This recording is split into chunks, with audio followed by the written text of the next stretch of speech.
Mungkin Jaringan banyak ikan. teman-teman yang belum mengenal jaring ikan, tapi jaring ikan itu dibuatnya dari salah satu plastik juga. Benar. Yang emang cukup berbahaya. Halo netizen, balik lagi. Hari ini ada gua Brian dari Penjaga Laut Nasional sebagai koordinator nasional. And my name is Kalista. Aku sebagai event and partnership coordinator buat Penjaga Laut. Oke, jadi hari ini kita berdua lagi ada di Eating. Untuk ngapain nih? Kita mau bacain fakta-fakta seru nih. Fakta-fakta yang mungkin akan mencengangkan, menyedihkan, atau mungkin mengagetkan. Karena ini fakta laut Indonesia. Mungkin kita mulai ke fakta pertama kali ya. Iya. Are you ready? Yes, I am. Let's go. Indonesia melepaskan sampah plastik ke laut setiap tahun yang beratnya setara dengan hampir 2000 pesawat Boeing 747. Wow. Pesawat Boeing 747. Kamu tahu kan itu besar banget. And pesawat tuh made of metal ya. Iya, made of metal dan Bisa ini equivalent plastik. ke Berarti bisa lebih gede lagi gak sih?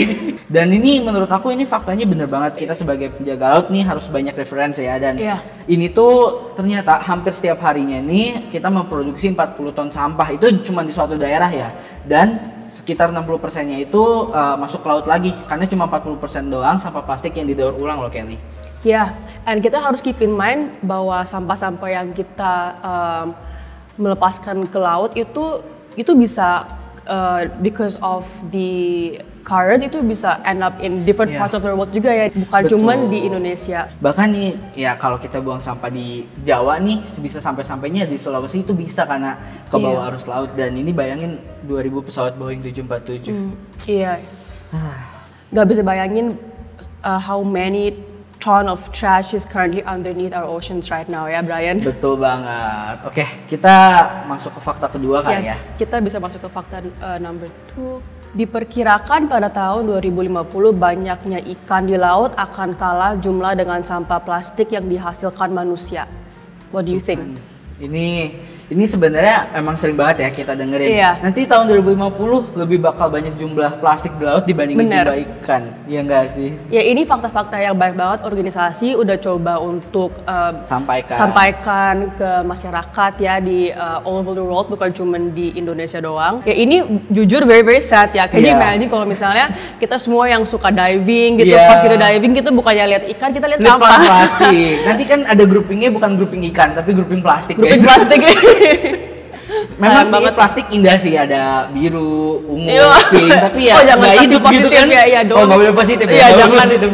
So ya kita benar-benar harus keep in mind banget ya how harmful plastic is to our marine ecosystem.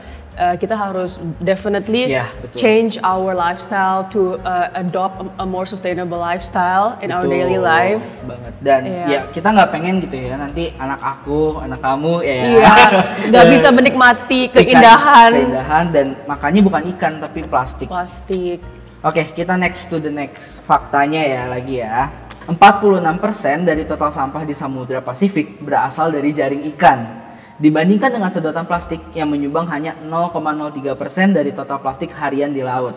Oke, ini mungkin faktanya udah lebih tingkat tinggi ya. Benar. Kenapa? Karena jaring. Mungkin banyak teman-teman yang belum mengenal jaring ikan, tapi jaring ikan itu dibuatnya dari salah satu plastik juga yang emang cukup berbahaya. I feel like untuk fakta ini kita harus sebagai citizens of Indonesia to be aware of the different things yang polluting our marine environment ya. Bukan cuman focusing on plastic straws. Mungkin sekarang plastic straws tuh udah terlalu banyak banget dibahas ya. Jadi mungkin kita harus fokus ke barang-barang tuh yang lebih ramah lingkungan ya. Dan itu bukan cuma plastik aja, maksudnya emang si sedotan plastik ini harus diberhentikan, tapi ada banyak hal di luar sana yang lebih menyumbang banyak sampah plastiknya. And in fact sebenarnya ada loh komunitas-komunitas di Indonesia yang mengolah limbah-limbah dari jaring ikan. Mereka biasanya bikin gelang, bikin tas. Nah jadi mungkin kita bisa dorong ini untuk mengurangi limbah jaring ikan di laut. Kita bikin gelang-gelang dari jaring ikan, atau nggak bikin tas dari jaring ikan, Kelly. Necklace, juga bisa ya. And I have to say, I feel like the Indonesian government sekarang tuh kan udah for a lot of restaurants udah stop the plastik stop allowing plastic straws ya, kayak sekarang di restoran you rarely see plastic straws being given, kayak di KFC sama McDonald's. Di Indonesia itu udah nggak ada ya namanya plastic straws. I'm happy to say that banyak banget masyarakat Indonesia tuh udah lebih aware banget tentang the effects of plastic. Jadi sekarang kita cuman harus expand our knowledge ya. Betul banget. On different things that are affecting our environment. Dan apalagi kan ini 0,03% ya, berarti emang sedikit banget gitu. Ya. Berarti mungkin jumlahnya udah berkurang karena ini data terakhirnya 2020 loh. Yes. Dan ini dari Seaspiracy, kalian harus nonton guys, anak-anak anak-anak Etizen. And Jaga Laut. Jaga Laut harus nonton Seaspiracy ya. Recommended. Ini fakta ke-4. Bangkai seekor paus Physeter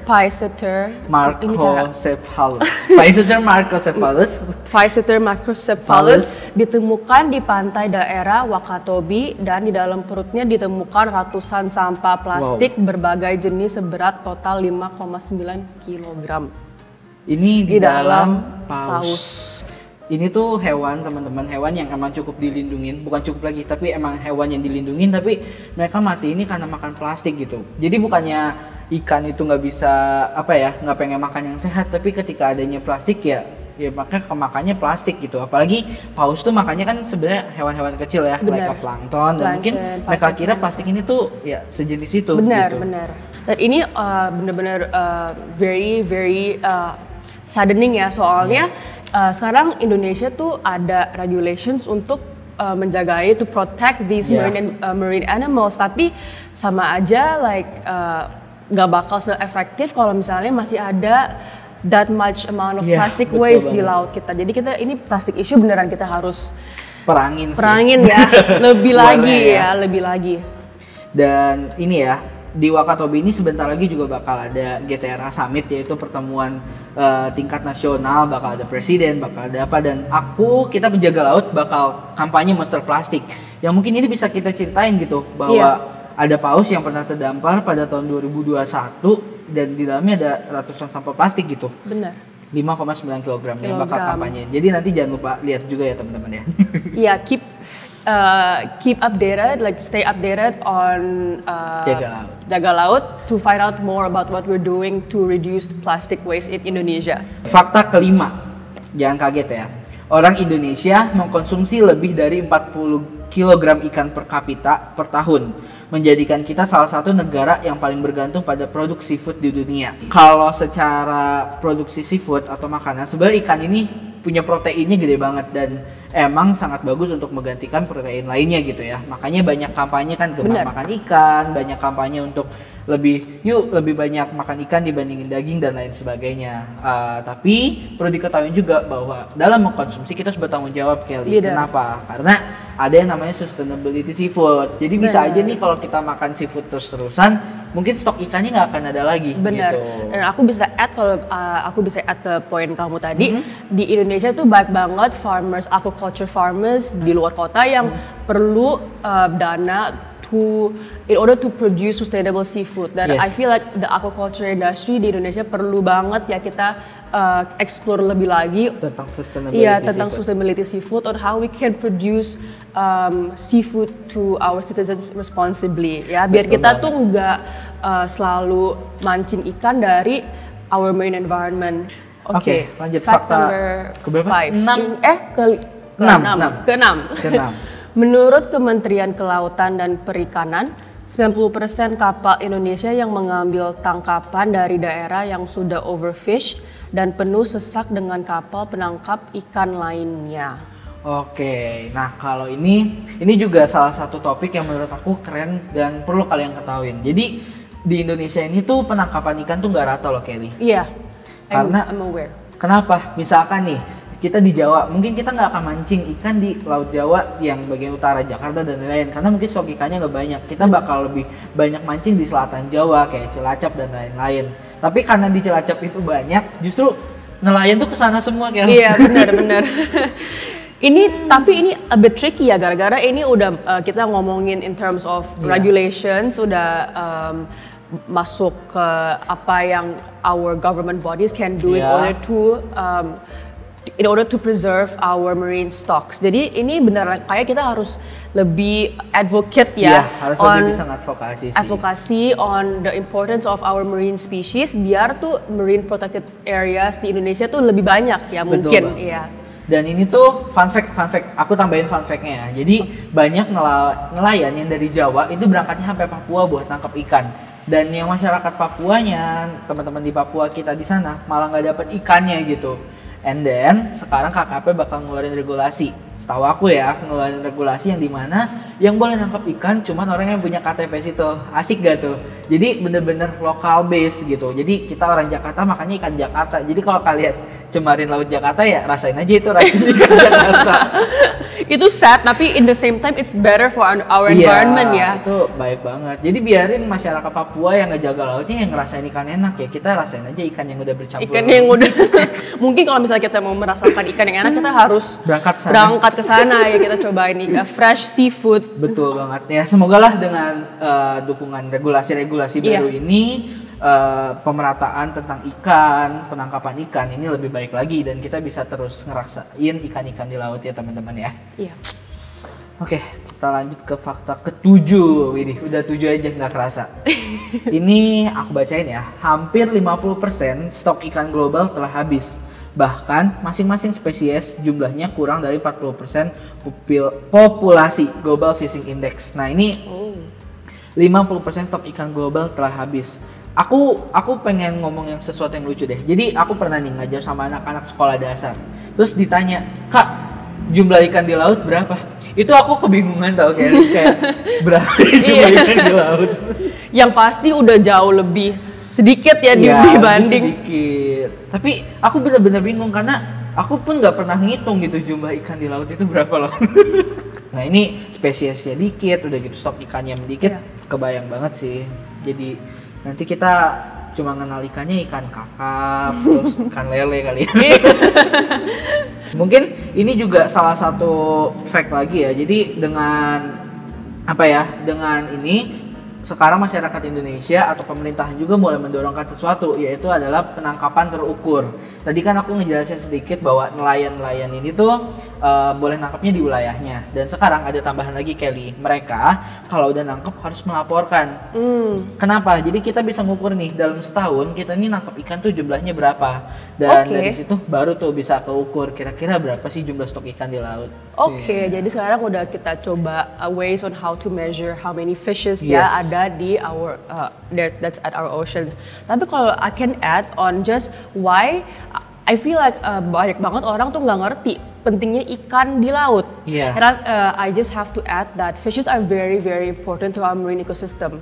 Kenapa? Because fishes contribute to a healthy coral reef dan coral reef itu bener very very impactful to local livelihoods ya, komunitas di masyarakat lokal. Iya, jadi it's not just for the benefit of menjaga ikan-ikan ini for our oceans to look pretty atau pas kita diving itu bisa encounter these fishes ya, tapi it's also for the health of our planet, our health sama our future generations. Betul banget. Dan ya itu pokoknya semua ekosistem di laut ini saling berkaitan loh teman-teman. Entah itu kalau jumlahnya spesiesnya sedikit itu juga diakibatkan misalkan terumbu karangnya rusak. Kan itu rumahnya ikan gitu, atau enggak mungkin lautnya tercemar, spesiesnya dikit. So apapun yang kita lakukan netizen, apapun yang penjaga laut lakukan itu benar-benar berdampak buat lingkungan. Entah itu misalkan cuma beach clean up, entah itu penanaman mangrove, transplantasi terumbu karang. What we doing itu benar-benar memperbaiki ekosistem untuk menambahin stok ikan, untuk tetap membuat spesies ini tetap ada. And that is ultimately semua effort yang kita kerjain ya here at Penjaga Laut tuh it's not just for them but it ultimately kita harus ingat it'll benefit us in the future juga ya. Betul itu our kids sama antar cucu-cucu kita. Udah sampai cucu ya. Harus dipikirin juga dong ya. Iya betul. Jangan ini aja ya, jangan harta aja yang nggak habis 7 turunan, tapi ikan juga.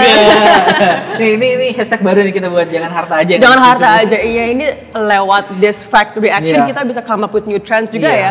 Oke Kelly, karena ini faktanya udah habis ya, padahal masih banyak banget fakta-fakta lainnya. Benar. Tapi mungkin sebelum nutup nih, sebelum kita berakhir, Kelly punya something untuk kasih tahu nih sama teman-teman. Itizen sama teman-teman penjaga laut. Yeah, of course. Jadi ini all the facts yang presented by Eating, I feel like have covered the main issue on our oceans right now. And I really want to encourage everyone to take actions, not just in their daily life, but to be involved as well in community-based events. Kayak with us in Penjaga Laut, we have different events like beach cleanups, mangrove planting. Soalnya with these community-based events, you can start collective action. Jadi you can convince your family and friends to also be involved in this event. Jadi kalau kita maju if we have more people to contribute, we can move towards a sustainable future quicker. Bagus banget. Nah, kalau dari aku punya pesan nih buat Itizen dan juga buat penjaga laut. Pokoknya jangan merasa kecil apapun yang kalian lakukan, karena dari fakta-fakta ini kan kelihatan gitu bahwa sebenarnya banyak banget isu-isu kelautan yang terjadi di Indonesia gitu, di dunia bahkan kan. Tapi yang perlu kita lakukan itu mungkin dari hal-hal kecil yang kita lakukan sekarang. Dengan kalian nonton video kayak gini aja, kalian berarti udah ningkatin awareness kalian dan mau contribute lebih gitu. Jadi nanti jangan lupa buat gabung di Penjaga Laut juga, jangan lupa juga tetap pantau Eating untuk lihat konten-konten kerennya. Makanya kita seneng banget nih bisa ada di sini. Oke, jangan lupa buat like, terus share, comment, dan juga subscribe. And see you on the next video. Dadah. Bye.